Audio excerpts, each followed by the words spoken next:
Bonjour et bienvenue sur Jury Actu, le podcast LexisNexis qui décrypte en quelques minutes un sujet d'actualité juridique lié à la situation en Ukraine. Aujourd'hui, Tiffaine Ducrot, rédactrice en chef du journal du droit international Le Clunet, reçoit à nouveau Anne Tida Norodom, professeure de droit public à l'université Paris-Cité, et nous allons nous intéresser aujourd'hui au rôle des organisations internationales et en particulier sur la place de l'OTAN. Bonjour Antida. Bonjour Tiffaine.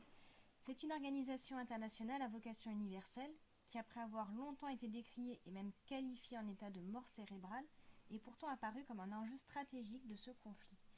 Quelques mots pour présenter l'OTAN, Anne ? Alors l'OTAN, c'est une alliance politique et militaire qui réunit aujourd'hui 30 membres, dont les États-Unis, le Canada, la France, le Royaume-Uni, et qui est dédiée à la défense collective de ses membres. Initialement, c'est une organisation qui a été mise en place pour se protéger contre l'URSS, qui, elle, avait créé le pacte de Varsovie. L'Ukraine réclame aujourd'hui de pouvoir la rejoindre. Cela semble même avoir été un enjeu. Est-ce que cette démarche est nouvelle ? Pas du tout. Le dialogue entre l'OTAN et l'Ukraine existe depuis le début des années 90 et on a même créé une commission OTAN-Ukraine pour favoriser la coopération entre cette organisation internationale et cet État afin de mettre en place des réformes, les réformes nécessaires en matière de défense. En réalité, l'OTAN est ouverte à tout autre État européen susceptible de favoriser le développement des principes du traité de l'Atlantique Nord qui fondent l'organisation et généralement on met en place un plan d'action avec l'État qui souhaiterait adhérer à cette organisation. Le plan d'action avec l'Ukraine a été mis en place en 2008. Mais le problème, c'est qu'actuellement l'Ukraine rencontre un certain nombre de problèmes de corruption, de gouvernance, en raison aussi de ces conflits dans l'Est du pays qui empêchent toute adhésion. On comprend qu'il y a une vraie volonté de l'Ukraine d'adhérer à l'OTAN, car dans les pourparlers, la question de la neutralité a été évoquée et refusée par l'Ukraine. Pourquoi ?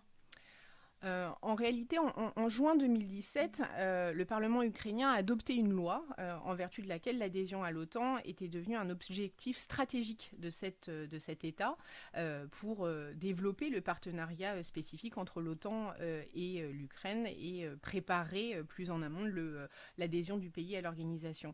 Vladimir Poutine a considéré que toute extension de l'OTAN jusqu'à ses frontières, Biélorussie, Ukraine, Finlande, constitue, je le cite, une menace. Donc on comprend bien que le statut de neutralité soit un des enjeux de la négociation en cours entre la Russie et l'Ukraine. Je crois que c'est un point sur lequel la Russie ne voudra pas transiger. Au-delà de la question de souveraineté, c'est donc une question de sécurité. Quelles sont les relations aujourd'hui entre l'OTAN et la Russie ? Il existe un conseil OTAN-Russie destiné à la coopération entre l'organisation et la Russie, mais cette coopération pratique a été suspendue en 2014 à la suite de l'annexion de la Crimée.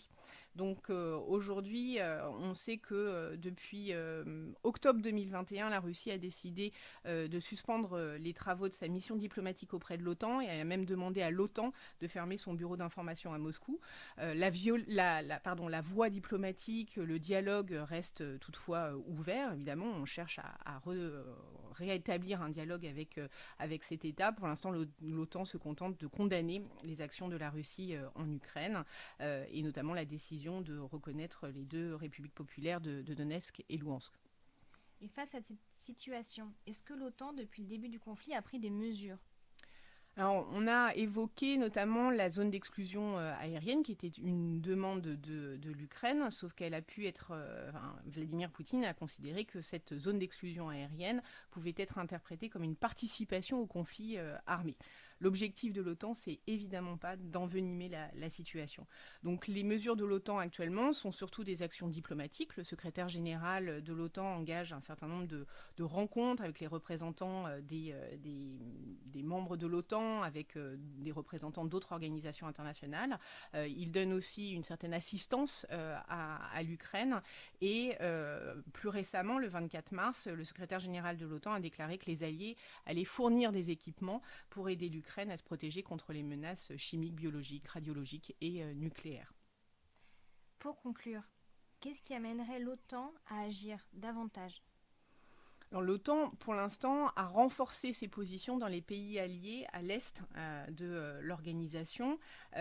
L'OTAN ne peut agir, c'est un système de sécurité collective qui est fondé sur le fameux article 5 du traité de l'Atlantique Nord. L'OTAN va agir s'il y a une attaque contre un des membres de l'organisation et qui sera considérée comme étant une attaque contre tous et qui va permettre donc à l'organisation d'agir. Cet article 5 n'a été évoqué qu'une seule fois après les attentats du 11 septembre contre les États-Unis. Il faut quand même garder à l'esprit que le principe, le système actuel, post-Seconde Guerre mondiale, s'articule autour de la Charte des Nations Unies qui, dans son article 2, interdit le recours à la force. Donc normalement, le recours à la force doit rester exceptionnel, soit par autorisation du Conseil de sécurité, soit en cas de légitime défense. Merci beaucoup Antida pour toutes ces précisions. Rendez-vous la semaine prochaine pour un nouvel épisode Jury Actu.